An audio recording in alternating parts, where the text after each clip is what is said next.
Hello guys, இன்றைக்கான video எதை பற்றினு பார்த்தீங்கன்னா இந்தியா விசஸ் ஆஸ்திரேலியா தேர்ட் T20யோட ரிவ்யூ பற்றி தான் பார்க்க போகிறோம். ஃபஸ்ட்டு T20 பார்த்தீங்கன்னா மயிலையோ போயிடுச்சு. செகண்ட் பார்த்தீங்கன்னா ஆஸ்திரேலியா ஒரு பிக்கஸ்ட் வின். இந்தியாவை வந்து 125க்கு ஆல் அவுட் பண்ணி 13 ஓவர்லேயே முடிச்சிட்டாங்க. இந்த T20யில் இந்தியா கம்பேக் கொடுக்குறாங்களா இல்லையான்றதா கேள்வி வந்தது. அதுக்கான விட தான் பார்த்தீங்கன்னா இந்த மேட்ச். சரி வாங்க ரொம்ப பேசாமல் வீடியோவில் போயிடலாம். This video is sponsored by SBI Jobs. இதுக்கப்புறம் பார்த்தீங்கன்னா ஒரு ப்ரொமோஷன் வீடியோ வரும். அந்த வீடியோவை ஃபுல்லாக பாருங்கள். உங்களுக்கு அந்த ஜாபில் ஜாயின் பண்ணோம் அப்படின்னா டிஸ்பிளேல தெரியிற நம்பருக்கு உங்களோட நேம் அண்ட் குவாலிஃபிகேஷனை வாட்ஸ்அப் பண்ணுங்கள். ஸ்கிப் பண்ணாதீங்க. பெரிய தப்பு. தினம் 300 ரூபாய் சம்பாதிக்க அரிய வாய்ப்பு. இன்ஸ்டாகிராம், Facebook பயன்படுத்த தெரிந்தால் போதும். Content post and content publishing மூலமா தினம் 300 ரூபாய் சம்பாதிக்கலாம். இந்த வேலை செய்ய 5 நிமிடம் போதும். Work training support, group communication support, all language customer live chat support, முக்கியமா சொந்தமா ஒரு பிசினஸ் ஸ்டார்ட் பண்ற அளவுக்கு உங்களால கற்றுக்கொள்ளவும் முடியும், சம்பாதிக்கவும் முடியும். இந்த வேலை வாய்ப்பு வழங்குவது 5 வருடத்திற்கு மேல ரன் ஆகிட்டு இருக்க நம்ம தமிழ்நாட்டு company school of business organisation private limited. மேலும் விவரங்களுக்கு டிஸ்கிரிப்ஷன்ல கொடுத்திருக்க நம்பருக்கு வாட்ஸ்அப் பண்ணுங்க. இந்த மேட்ச்சில் பார்த்தீங்கன்னா இந்தியன் டீம் ஒரு சில சேஞ்சஸ் பண்ணியிருந்தாங்க. குல்தீப் யாதவ் வெளியே தூக்கிட்டு வாஷிங்டன் சுந்தரை பார்த்தீங்கன்னா உள்ளே கொண்டு வந்திருந்தாங்க. அதுக்கப்புறம் பார்த்தீங்கன்னா அர்ஷித் ராணா ஆல்ரவுண்டர் பார்த்தீங்கன்னா வெளியே அனுப்பிச்சிட்டாங்க. அன்ஃபார்ச்சுனேட்லி அவருக்கு பதில் பார்த்தீங்கன்னா இந்தியாவோட number 1 T20 bowler Harshdeep Singh பார்த்தீங்கன்னா டீமுக்குள்ளே வந்திருந்தார். சஞ்சு சாம்சனை பார்த்தீங்கன்னா அன்ஃபார்ச்சுனேட்டாக டீம் விட்டு தூக்கிட்டாங்க. அதுக்கு பதில் பார்த்தீங்கன்னா ஜிதேஷ் சர்மாவை கொண்டு வந்தாங்க. நம்பர் 6க்கு பார்த்தீங்கன்னா ஜிதேஷ் சர்மா தான் ரொம்ப சூட்டபிளான பேட்ஸ்மேன். பட் சஞ்சு சாம்சனோட அந்த ஓப்பனிங் பொசிஷனை தேவையில்லாமல் கில்லுக்கு தாராவார்த்தை கொடுத்துட்டு இப்போ அவர் டீம் விட்டே தூக்கிட்டாங்க. இதெல்லாம் பார்த்தீங்கன்னா ரொம்ப அநியாயம். கௌதம் கம்பீர் இன்னும் என்னெல்லாம் பண்ண போகிறோன்னு வெயிட் பண்ணி பார்க்கலாம்.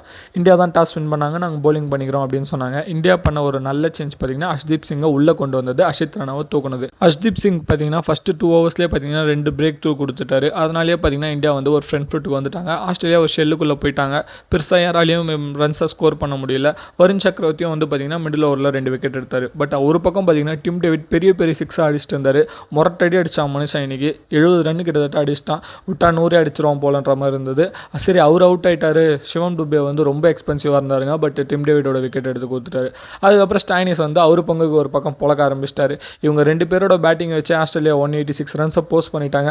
அவ்வளோதான்ப்பா, பெரிய கிரவுண்டு. இந்தியா இதை சேஸ் பண்ணோன்னா ஓரளவுக்கு நல்ல டீசெண்டாவது பேட்டிங் ஆடணும்னு நினச்சோம்.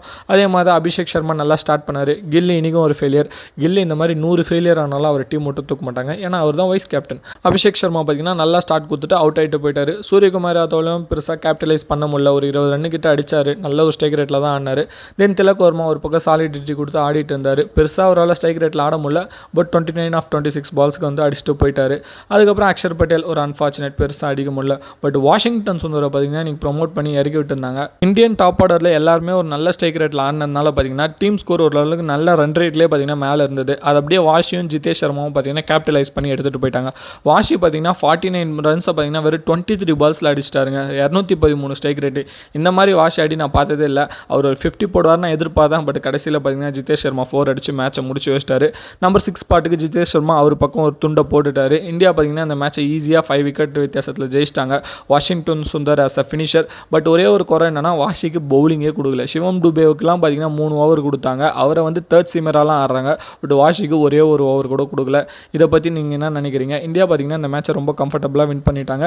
ஹேசல்வுட் இல்லாதது தான் பார்த்தீங்கன்னா ஆஸ்திரேலியாவுக்கு பிக்கஸ்ட் ப்ளோ. அவர் வந்து ஆஷஸை கான்சென்ட்ரேட் பண்ண போகிறோம் அப்படின்னு சொல்லிட்டு T20 சீரிஸ்லேருந்து விலகிட்டாரு. டிராவிஸ் ஹெட்டும் பார்த்தீங்கன்னா அடுத்த மேட்ச்லேருந்து போகிறதா சொல்கிறாங்க. அது எந்த அளவுக்கு கன்ஃபார்ம்னு தெரில. இதெல்லாம் பற்றி உங்களோட கருத்துக்களை கமெண்ட்ஸை சொல்லுங்கள். உங்களை இன்னொரு வீடியோவில் பார்க்குறேன். See you all.